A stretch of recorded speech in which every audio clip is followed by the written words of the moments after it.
આરોગ્ય વિભાગ દ્વારા થોડા દિવસો પહેલા અરવલ્લીમાં આંગણવાડી અને પ્રાથમિક શાળાઓમાંથી બાળકોની આરોગ્ય ચકાસણી કરવામાં આવી હતી, જેમાં ચોંકાવનારા અને ચિંતાજનક આંકડાઓ સામે આવ્યા છે. જેમાં 32 બાળકોને કેન્સર, 188 બાળકોને હૃદય રોગ તેમજ 8 બાળકોને બોલવા સાંભળવામાં તકલીફ તેમજ જુદી જુદી અન્ય બીમારીઓ ધરાવતા 301 શંકાસ્પદ બાળકો મળી આવ્યા છે.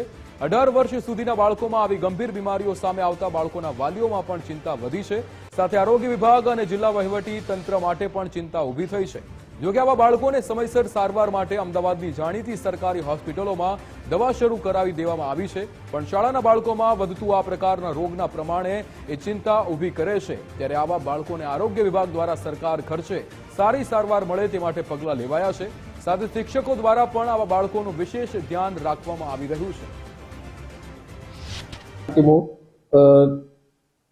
જે તે વિસ્તારમાં શાળામાં આંગણવાડીમાં મુલાકાત લેતા હોય છે.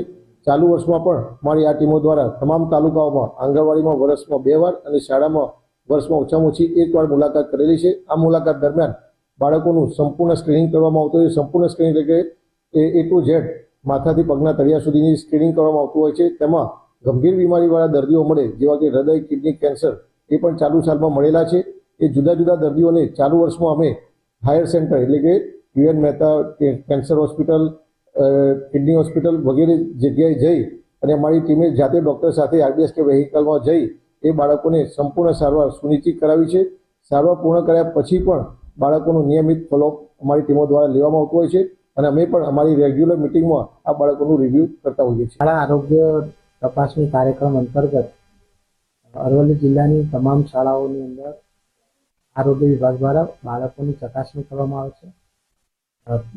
આરોગ્ય ચકાસણીની અંદર બાળકોને વજન, ઊંચાઈથી માંડીને તમામ પ્રકારની સામાન્ય બીમારીથી માંડીને કોઈ પણ પ્રકારની બીમારી હોય તો એની ટ્રીટમેન્ટ કરવામાં આવે છે અને અલગ તારવવામાં આવે છે. કોઈ વિશેષ બાળકોને કોઈ ગંભીર પ્રકારની બીમારી હોય તો અલગ તારવી અને એમને યોગ્ય ટ્રીટમેન્ટ કરવામાં આવે છે જે જગ્યાએ જરૂર હોય એવા પ્રકારની.